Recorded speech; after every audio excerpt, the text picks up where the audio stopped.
Hello students, a very warm welcome to study by methods. आज हम देखने जा रहे हैं क्रॉस मल्टीप्लिकेशन कैसे करते हैं।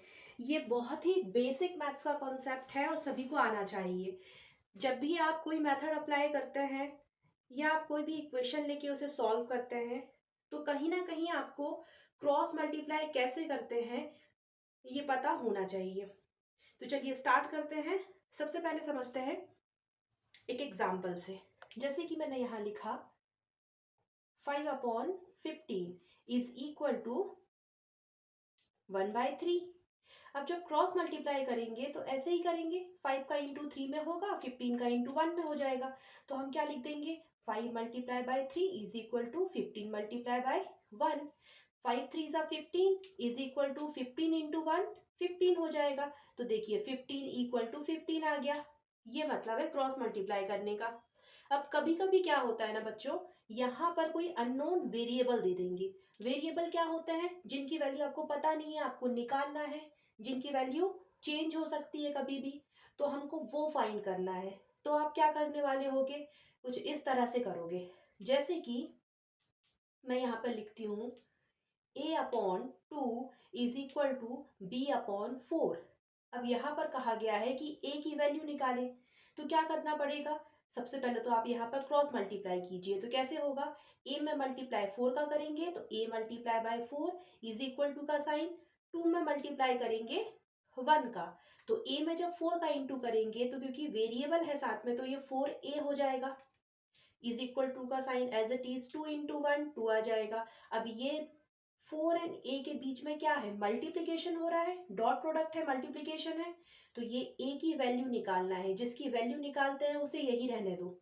और जो नंबर है वो जब इक्वल के इधर आएगा तो क्या होगा, क्योंकि ये मल्टीप्लीकेशन में था यहाँ जाके डिवाइड में हो जाएगा।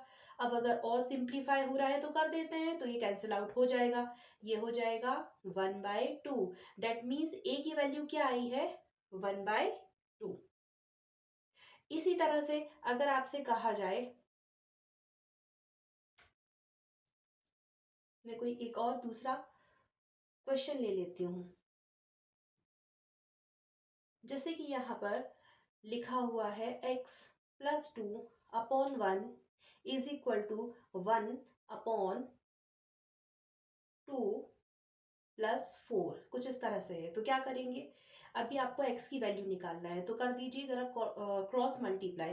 तो ये x+2 लिखा हुआ है अपॉन 1 एज इट इज। पहले इसे क्या कर लो, यहाँ पर प्लस कर लो, तो 4 और 2 कितना हो जाएगा, 6 हो जाएगा।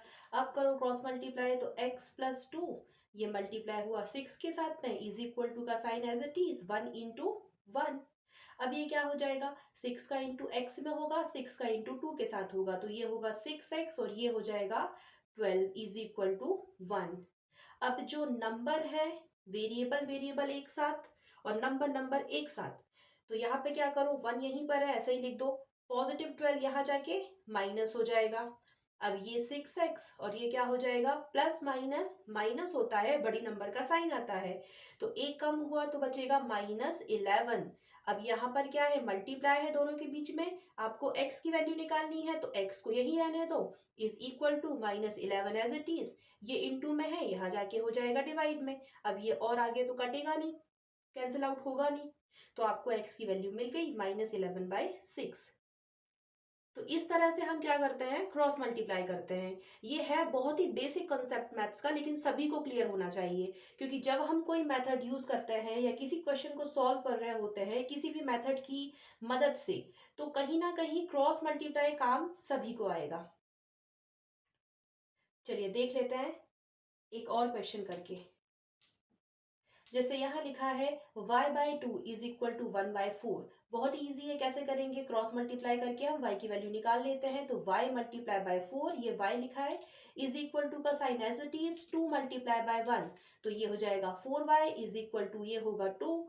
अब y की वैल्यू निकालना है, जिसकी वैल्यू चाहिए उसको यही रहने दो, ये 2 जैसा लिखा है वैसे ही लिख दीजिए। ये इंटू में है, यहाँ जाके डिवाइड में। अब ये कैंसिल आउट होगा तो कितना मिलेगा, 1/2। तो y की वैल्यू आ गई 1/2। एक और देख लेते हैं।